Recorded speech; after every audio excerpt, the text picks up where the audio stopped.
اللہ تعالیٰ بندوں کو آزماتا ہے، پرکھ کرتا ہے، امتحان لیتا ہے، طرح طرح کی نعمتوں سے اسے مالا مال کرتا ہے، کاروبار وسیع ہو جاتا ہے، اس کے لیے دولت کے انبار لگ جاتے ہیں، دنیاوی مال و اسباب اس کے لیے جمع ہو جاتا ہے،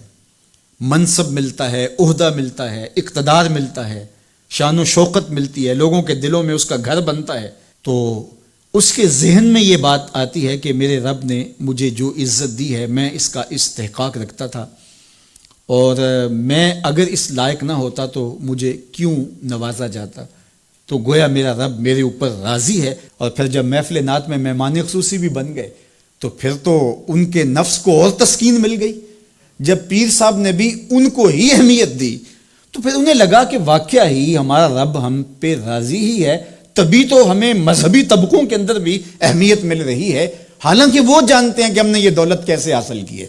وہ جانتے ہیں کہ ہمیں سجدے کی توفیق نصیب نہیں ہے، وہ جانتے ہیں کہ آج اس محفل میں مہمان خصوصی سے تو کل ہم شراب خانے میں تھے، انہیں پتہ ہے، لیکن اس کی طرف توجہ نہیں جاتی، سوچتے نہیں ہیں، بلکہ وہ یہ سمجھتے ہیں کہ ہمیں یہ جو عزت مل رہی ہے یہ اللہ تعالیٰ کی طرف سے ہماری کسی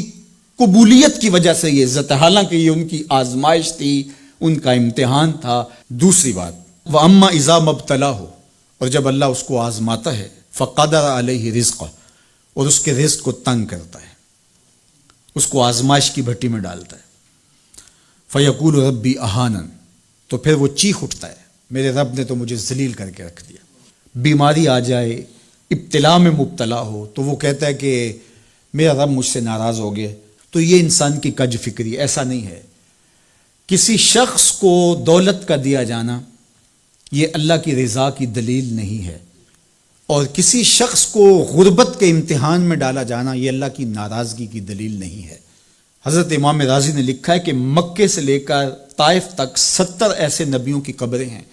جن کی وفات صرف بھوک کی وجہ سے ہوئی ہے۔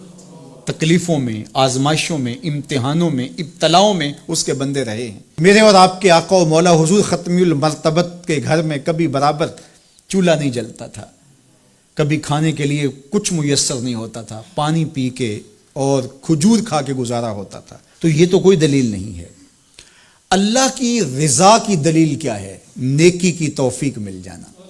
اور اللہ کی ناراضگی کی دلیل کیا ہے؟ کسی شخص کا گناہ پہ دلیر ہو جانا۔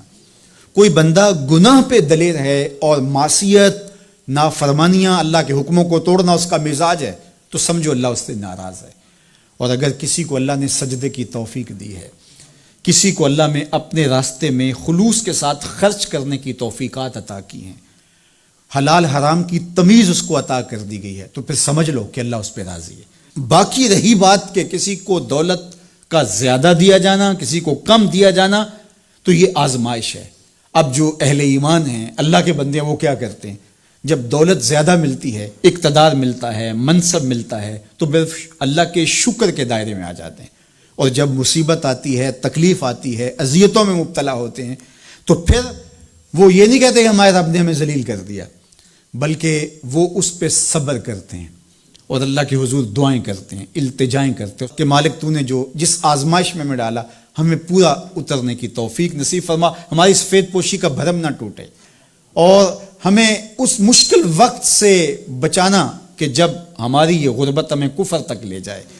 اور جب ان کو دولت مندی دی جاتی ہے تو وہ ڈرتے ہیں کہ اللہ ایسا نہ ہو کہ یہ دولت ہمیں فرعون بنا دے،